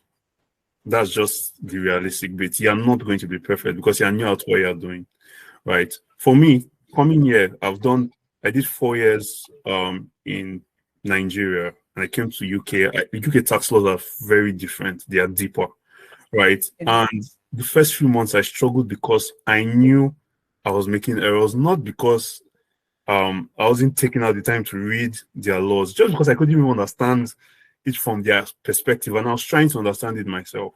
Yeah. It took me a while to realize that I'm still in my learning phase, right? I have to accept that even sometimes when I speak with the manager, I still make errors. Because the difference between I came to the understanding that the difference between my manager and myself is experience. So the manager can actually tell me, read this, this is where we're going. I'll read it, I'll go there, and I'll still be like, oh, I'm not too sure, so I'm going to add as much as I can. And by the time he reviews my work, he's more summarized and he looks more concise, and that's just the difference in experience. We've said the same thing, but I've said it in a very elaborate and unnecessary way, to be honest. And I've even made some errors in my interpretations of the law. And then I read it a bit and I realized, oh my God, this was not necessary. I was just writing nonsense here, jargons here. So, but I came to a point, I came to understanding that it's normal to make errors, but what you need to put in your headspace is, one, when you get corrections, you need to take them very seriously. So there are different processes. Where I'm working currently, the processes are quite different from what was going on in Nigeria. So I had to adjust to the process. And trust me, I got corrected multiple times. And each time, so it got to the point that I singled out one manager and told him, on this engagement, I have this issue. Every time I make the issue, tell me and I will update it. So he told me like maybe up to 10 or 15 times. So every time you tell me, I'll go and update it and say, I've had another go. Please help me check it and be sure that there's no error. He'll come again and say, okay, you tried, you did better than last time, but there's this error and this one. I'm like, I apologize. This next one is going to be perfect. Each time I kept promising that the next one was going to be perfect. What I was trying to do there was to admit that, yes, I could make an error, but at the same time, I was going to give my best to work on that error. There was no time that he came back with that feedback of you made an error that I felt bad. What I felt was I was so close to the answer, like I was this close, and I'm going to have another go, right? So we have to be willing to accept that we can make those errors. It's not unhuman to make those errors. When you make the error and you're told that you made an error, show the initiative to want to learn as much as you can to stop making those errors. But if you make the error again, don't beat yourself up. It's normal. All of us here, include Sarah, I'm sure, or Charles, Mayo, I'm sure all of us have made errors when we started up. Even now as managers that we're, I'm sure we still make some errors. It is normal to make errors, right? So don't be too hard on yourself and just learn to take the corrections and develop with it. I agree. Thank you very much. That was really helpful, Josh. Mayo, let me ask you this quickly. How can you plan your day at work? Even though I know we've said a lot about time management, but do you have a sentence or two to add to that? Please, can you recap the question again? How can you plan your day at work? Okay, so you don't plan your day at work. You plan a day before your day. Okay. Today is Saturday. I've planned my day since Friday. So if you don't want it to be destabilized, but sometimes if you want to plan your day that day, you need to pray about it. That God, let me be able to achieve what I'm planning. But if you want a very excellent work done, you have to plan a day before. You understand? So like you have to plan a day before. Like today now, yesterday I planned, okay, in the morning I have to wake up as early as 7, barb my hair, someone has to wash my car. I need to drive 2 hours to 3 hours to Ogun State. If I don't plan my day, I just wake up 10 o'clock, then I start planning. I won't meet up with my timelines and all. So you need to plan your day before. Thank you. Thank you very much, Mayo, and I totally agree with you. Days when you just wake up and then from my own personal perspective, if I don't really have things I really want to achieve the next day, I can start the day doing all sort of, just be going round around in circles. But if you basically have things you say, I must do this, I must do this, and I must do that, then you would sort of from get-go, you know what you're getting at, right? And obviously, I just want everybody to also have this at the back of your mind, especially if you're working with people that you report to. Even though you've planned your day before, be very agile in your thinking to know that your plan can change. And if you're agile enough, when someone says, all right, drop everything you're doing and let's just go from London to Leeds immediately, I'm not just going to frown my face and say, oh, I've got my day planned. You just immediately like, okay, that's fine. Because obviously, it's not you and your plans that matter, is the person who is going to review you, and agility is going to be part of things, like your ability to, whatever, have changes to your plans. Okay, thank you very much, Mayowa. Can I quickly come to you, Sarah? How can one deal with unsupportive teammates, especially in a situation where their work, especially for teammates that are not performing, and their work impacts your own work, even though you're giving all your best and everything, and their work impacts yours, but they are not performing as your teammates? How do you deal with that? Thank you. I was just going through the comment. I think somebody asked this question very good in terms of when you have, number one, either the underperforming team, or maybe for some reason your team members don't like you and don't make your life very difficult. Sometimes as a manager, when I'm on some engagement, I ask myself, like, do you have a personal problem with me, or are you just rubbish at your job? Like, let's identify that. So I think at the beginning, first think about it and depend on what your level is, if you're like senior to them or if it's your peers. If you're senior to them or your peers, I think first identify, like, am I the problem? Like, do they not just like me? Because I have found personally that I work very hard for the bosses that I like. The bosses that I think have my best interest, that I will work till 12 for them. My daughter goes to sleep at 8 p.m. Like, when I'm working with some people, I will call my partner, go and pick the kids because I need to finish this thing for this person. So is it that, like, I am not being a good boss? If I have a team that's underperforming, they're not doing well, am I not being a good boss to them? And then just a bit of, like, introspection, having conversation. And it's very important to be very clear, be very transparent. Let them know they're underperforming. In your team meeting, everybody is talking, like, I just feel like we're not delivering as much as we can deliver. Remember, if somebody tell me you're bad, you're not doing well, that's not going to encourage me to do well. Like, it's probably making like do less. So that we use a lot of what is happening. And then, like Larry saying that, like, lazy team member, tell them that they are not performing to your expectation. Big them up, be like, I had such high expectation when you were coming onto this engagement. I am sorry, I'm just not seeing it. Help them. On my engagement, sorry, I know you said making sure. On my engagement, we had somebody that wanted to put on performance improvement plan. Currently, I don't know, maybe people know, in UK, we reached the staff in some of the departments. I said to my senior manager, if you put this person on performance improvement plan, there's nobody to replace them and they're going to be motivated. So instead, what have we done? We are bigging the guy up. We're telling him, like, okay, this is what we need you to do. This is what you need to do. Big them up as much as possible. And also, sometimes somebody just does not know. Yourself, are you providing coaching for those people? You have a lot of things on your mind, obviously, like, but the truth is, if you don't have the team that you can rely on, you're still going to redo their work. So make sure you're giving them coaching. And if everything fails, sometimes it is just important to give people bad feedback.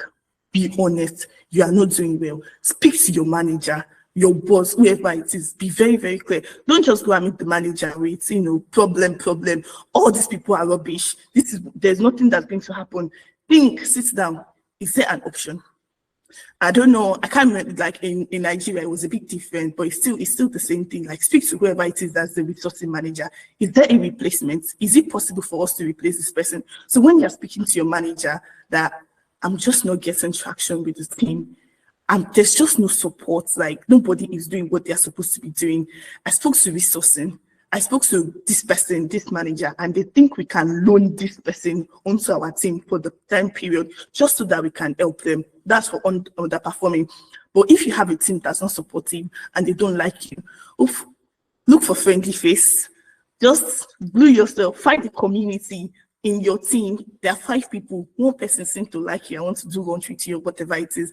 Find a friendly place and say to them. And then remember, it's just a job. Sometimes you're being something that at the end of the day, you just cry like, God, I hate my life. When you are in that kind of thing, remember, it's just a job. And that's why it's important that no matter how busy you get, don't leave your hobbies, don't leave your community. Those of us that moved to the UK, or those of us that moved away from home, maybe you used to live in Abuja, you're now in Lagos, find a community in Lagos so that when your job is going to shit and you're with people that you feel that this is just too much, you have people that you can call. On Saturday, you can unwind and forget about work, and then Monday we continue again. Thank you very much, Sarah. Thank you very much. You guys as in you're making my evening pop. And look, I've got 2 other mentors on this call. I've got Richard Okunola and I've got Kudus Balogun on this call.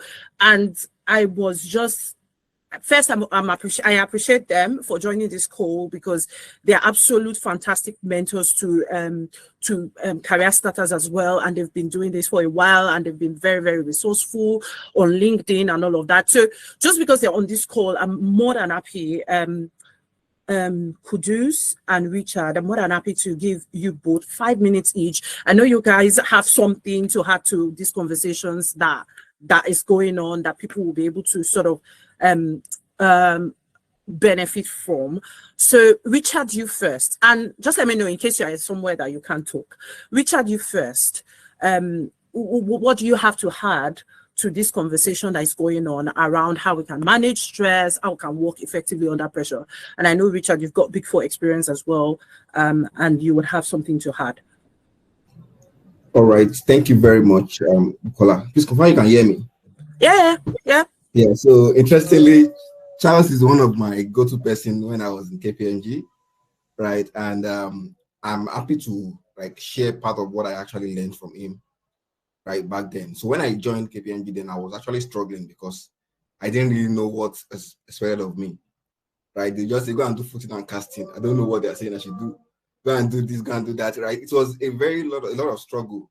And what really helped me was that I was outspoken.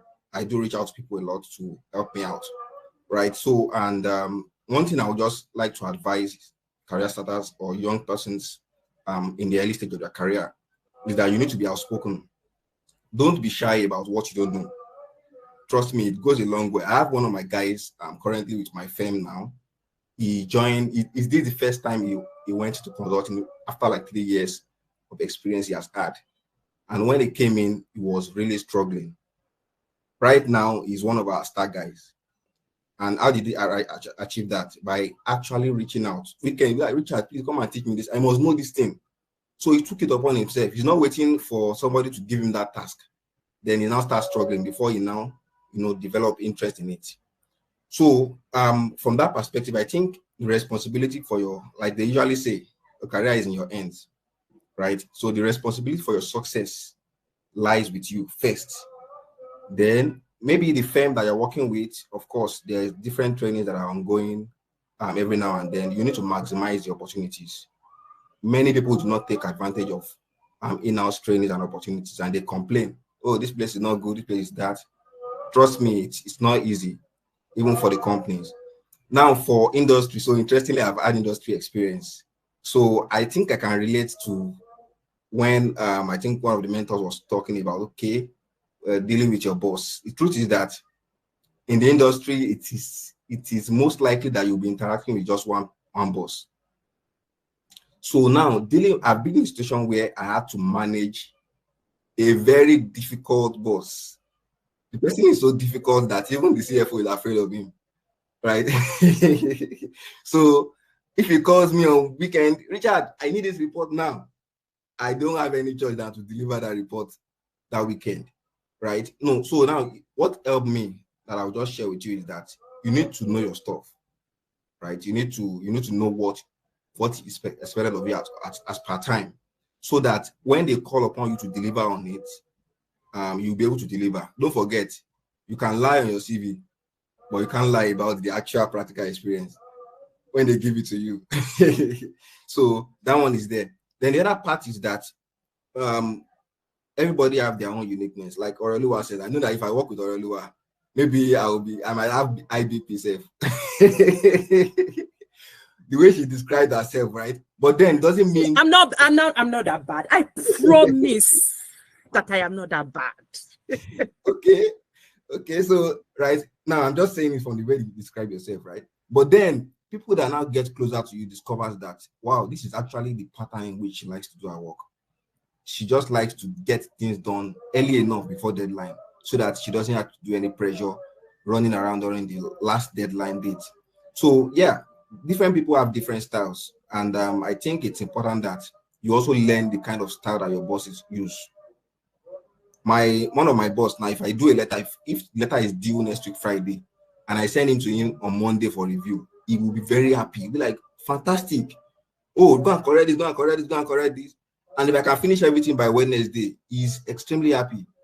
But if I send him to him on, the thing is due on Friday, or if I send to him on Wednesday evening, you will be wondering that, well, this thing is due on Friday now. The way he will react to you, right? So if you understand your boss and you understand the pattern in which they work, I think that also goes a long way to make your own life easy. So, and finally, investment in yourself. Don't forget, it's very important. Even if the environment is good, the people are fantastic, if you don't develop yourself, the gap will be there. So as a young professional, I'll just advise that you keep investing in yourself, whether free training, subscribe training, any kind of how you're going to do it, just make sure you keep investing in yourself. Thank you very much, Orelua, and thank you very much, the mentors on the call. Thank you very much, Richard. Thank you very much. Self-education, in it, yes. So my first few years, we used to do one kind of learning. You know, you say my senior said, my manager said that but self-education is very key. So make sure that you're topping that up. Kudus, thank you very much. Yeah. You've got the floor for 5 minutes. Yeah, thank you very much, Ore. Thanks to everyone on the call. Thanks to the mentors. I've been on the call since the beginning of the session. Yeah. And as soon as I started listening, I had to send the links to some of my mentees. In fact, I had to send it to our Mentorship Corner platform so that guys can come and benefit from it. Because no, this is like very, very great. And I had to keep some notes across what all the mentors have said, because I felt like this is my career being painted like anybody who is on this call, and just count yourself lucky if you are able to like get everything that has been said on this call and be deliberate about everything. So I actually jotted some things that I actually love to quickly mention or go through, right? Most especially the first when we spoke about stress, managing stress and all of those things. You know, just like Joshua said, like stress is just like part of the whole thing. It's part of your existence. Like you can't just do away without it, right? And what I kind of think has worked for me so far is just being hopeful and being optimistic. Like at one point, you just feel like you want to run away, right? When the whole thing, you are just not getting the hang of what's going on. I remember the first time I was having to manage due diligence at my former company as a manager for a Series B fundraising, and I was dealing with KPMG China, right? And you know, those guys were just asking me different things and all of at one point, and this was like testing my technical depth, and it was so crazy, right? At one point, I just feel like running away, you know. but one thing that kept me going is the fact that one day we'll finish this thing, right? So that one day we are going to finish this thing, right? And we are going to get the fund, right? It just keeps me going. It keeps me motivated and then relaxed. Even when I'm so stressed out, you know, just being optimistic alone helps a lot. So when you are going through some certain stress, maybe due to work or some personal issues and stuff like that, just sit yourself down one day and tell yourself that you are going to survive this. Just be hopeful. Just be optimistic that you are going to survive this. I think that's like my number one point around that, and that's just it, right?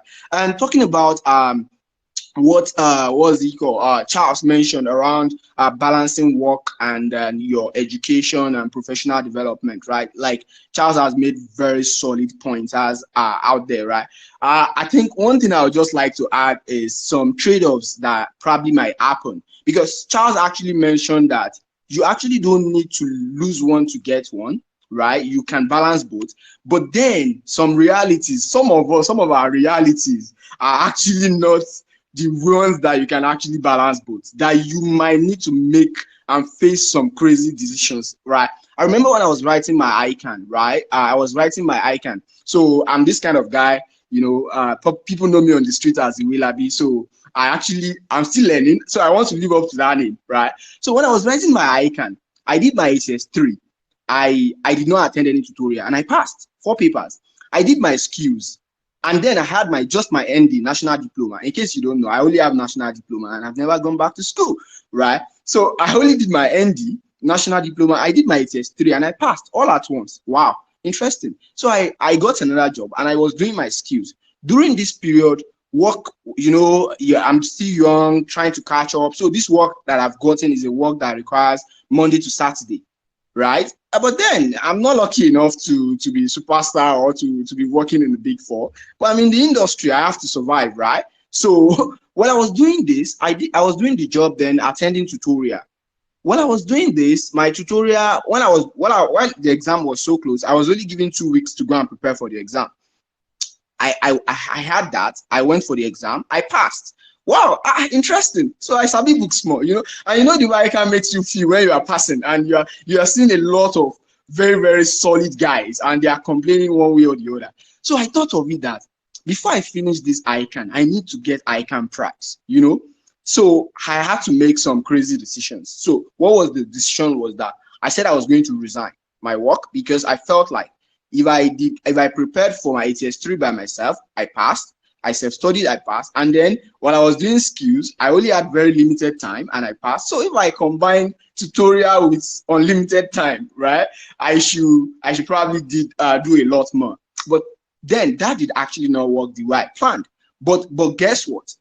When I did my final, I had it so much that I feel like now, instead of just passing the exams, the knowledge was really, really there.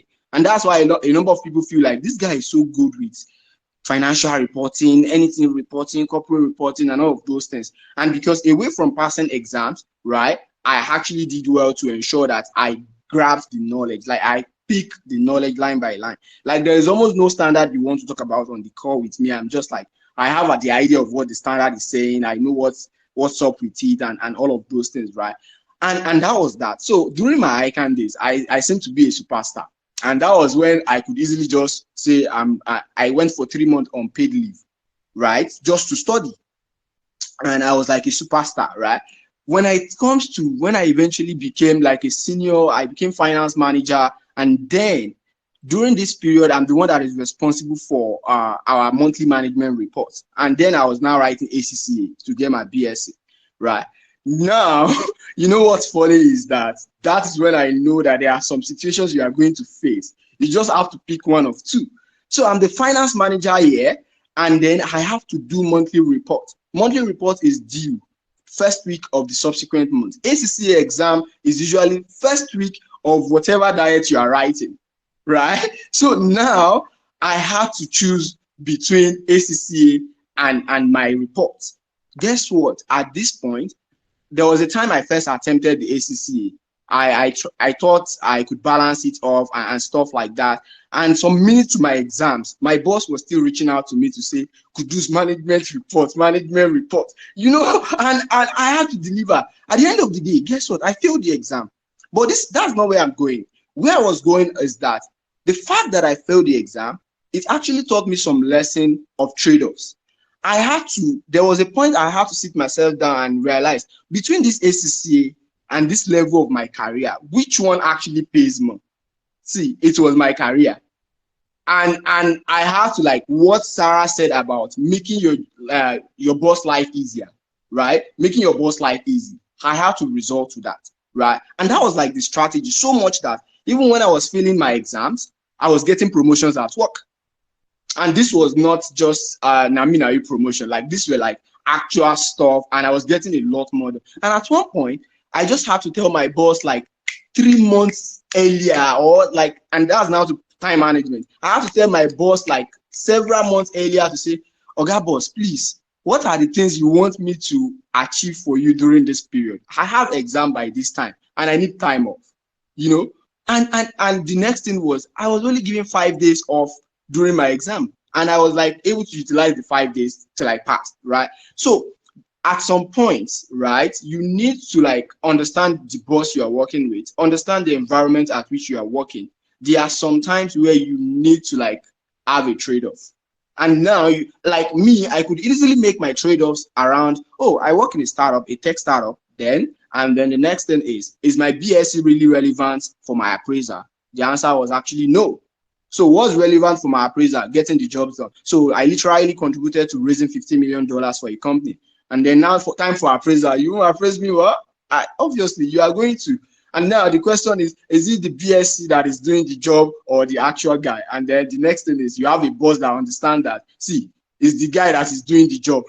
And that's the guy. And everybody just keeps looking at me within my pool to say, this guy, how are you doing it? How are you doing it? And the truth of the matter is, the way I was actually, so within a space of 2 years, I was given a raise like 4 times. I joined the company as a finance manager and I left as a VP of finance, right? And how was that was just like what Sarah said around, you know, knowing what is important, like making your boss life easy. I was just a senior manager when my boss has written in my appraiser that I needed to join the senior management team of the organization, right? Like he wrote clearly in my appraiser to say, this guy, we need to ensure that we have him at the very top level to be able to contribute more to the organization, right? So that's like something that everybody on this call needs to pick, right? So while you are ensuring that you are optimistic to ensure that stress is going to go one way or the other, just believe that you are going to scale through. Like when you believe, then you start doing, you see yourself acting towards actually scaling through, right? Because you are hopeful, you are optimistic, you begin to take some steps because you just want to get over with it because you feel like it's going to be over soon, right? Then the next thing is understanding your boss, understanding your organization environment. If you are not working in an established company and you want to kill yourself with the work and all of those things, it won't really pay. You have to be able to balance. You have to know your trade-offs and stuff like that. I think the last thing I would like to mention is around what Mayowa said on time management, right? When it comes to like prioritizing your tasks, right? There is this thing called, popularly known as the Pareto principle, 80-20 rule, right? And then this 80-20 rule also applies to what Sarah has said around. So she mentioned something about, was it ECL, right? So the director needs ECL done. There is a PP that needs to be done and a whole lot of things that needs to be done. See, one of the best way to be a superstar within your organization is actually recognizing the 20% effort or things you need to tick off to get the 80% of the reward, right? So much that your boss is so comfortable that, see, guy is there, this guy is there, Sarah is there, that I know that once I have Sarah there, she understands what my needs are, and then she's going to tick them off. And you know, so in a nutshell, right, you need to like be very conscious, like very conscious. So guys, ensure that you are optimistic to manage your stress, ensure that you like balance your time with Pareto principle, focus on the 20% things that will get you the 80% of the reward, and then make your boss life easy. Like, it can't be said any better. Like, you just need to make it easy if you actually want to grow. Thank you very much, Ore, for this opportunity. Really do appreciate it. Hey, thank you very much. We appreciate you, Richard, everyone. Thank you very much. I'm very conscious of the fact that we've got 3 minutes to go, and there is one question that I want us to sort of, just for the sake of the auditors on here who deal with busy seasons between January and March. And how, so a question has come, a lot of people have had that question, how do I manage my busy season? And I just wanted us to just treat that in 1 minute, 30 seconds. And I know that it will have been mentioned one of the principles, one of the things I have here, which is that your mindset, that one day this will be over, is very important. So if you're an auditor, you're here, you deal with busy seasons, and this is we're already almost in December, you're already having panic attack. Am I going to do January to March? And it's a difficult time for auditors. And I know it because even last year, my business season last year, for about a month, I was living on 3 hours of sleep during weekdays, 3 hours of sleep during weekends. I would be like a log. I could not make any sense of my life during that period. So if you're an associate, you're on this call and you're having to deal with busy season, please permit us to have extra 5 minutes before we close down this call, because I also want Sarah to add to it, and maybe Charles, and just a bit of it. There are some things I've got on my mind. Number one is your mindset. Know that it's busy season. Talk to your friends, talk to your family, everybody. That's a time of your life. It's the busiest time of the year. Just make your peace with it. Get to the acceptance stage quickly. That you need, because if you're still at that stage of why must my life be this horrible? Why am I doing this work? Why are you asking me to work on Saturday? Why are you asking me to work on Sunday? Come to the acceptance stage quickly. That is the reality of the work. And there's a reason why you are having to sort of sacrifice so much during that period, because obviously what you will learn between a compacted period of time, some people are not even learning in 3 years of career. So you need to come to that acceptance phase quite quickly. Another thing is there are some things that can get you, like your routine, like, getting your physical body in shape, going to the gym if you need, taking walks if you need it. I have my busy season playlist. So let me tell you something that happened to me last year. So sometimes I'll go to bed around 3:30 a.m.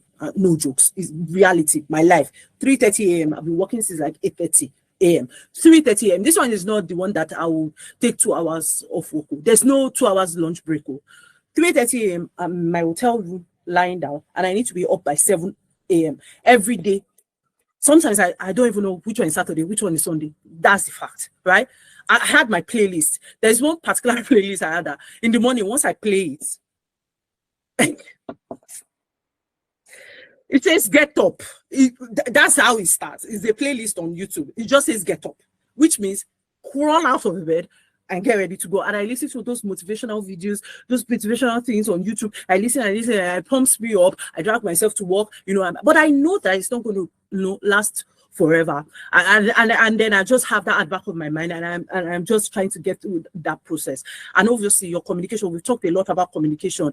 During the busy season, if you're an auditor, you're on this call during busy season, it is critical that while people expect 2,000 things from you, that you can communicate so well.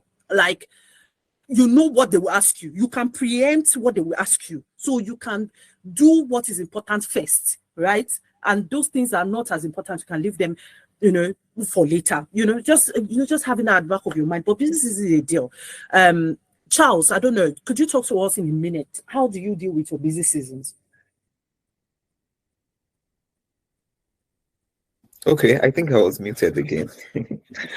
I think for me, basically, I just try to, because